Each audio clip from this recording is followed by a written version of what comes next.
येत्या काही मिनिटात आम्ही सर्वच्या सर्व 29 महापालिकांचा महा एक्झिट पोल तुम्हाला दाखवणार आहोत।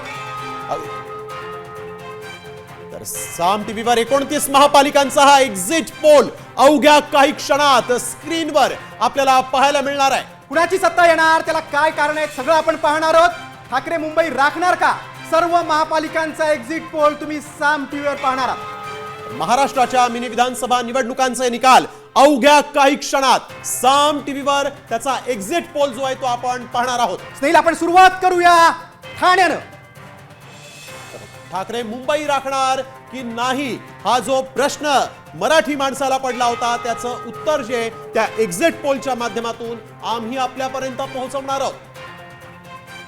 मतदारांनी कुठल्या पक्षाला मत दिलंय, मतदारांच्या मनात काय, सगळा कौल साम टीव्हीनं जाणून घेतलेला आहे। 29 महानगरपालिकांचा कल आपण पाहणार आहोत।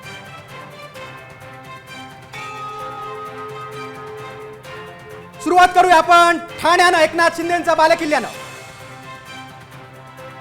तर आपण बघतोय कोणत्या महापालिकेवर कोणाची सत्ता येणार आणि यामध्ये सगळ्यात महत्त्वाची महापालिका ठाणे महापालिका। शिंदेंचा बालेकिल्ला उपमुख्यमंत्री एकनाथ शिंदे यांच्या ठाणे महापालिकेत काय होणार आहे? अगदी बरोबर आहे। ठाणे महानगरपालिकेत बघा कुठल्या पक्षाला कोणाची सरशी होणार ते सगळं आपण पाहणार आहोत। अगदी या महा एक्झिट पोल मध्ये ठाण्यातल्या जनतेनं आता नेमकं कोणाला निवडलेलं आहे हे देखील आपण पाहूयात।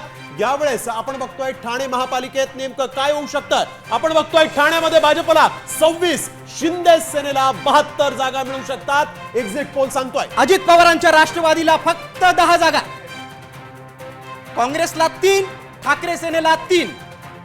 अगदी महत्वाची अशी ही महापालिका ठाण्यातली आणि आपण बघतोय यावेळेस ठाण्यामध्ये महायुतीला ठाणेकरांनी पसंती दिल्याचं दिसतंय। 26 जागांचा भाजप 2 नंबरचा पक्ष च्या नेतृत्वावर ठाणेकरांचा विश्वास असल्याचं दिसतंय।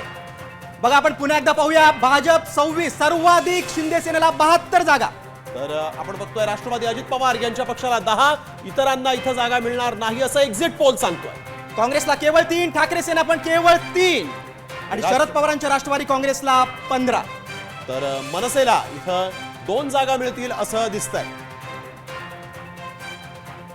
बघा आपण बघतोय ठाण्यामध्ये दिसतंय की एक हाती शिंदे सेनेची सत्ता येणार आहे।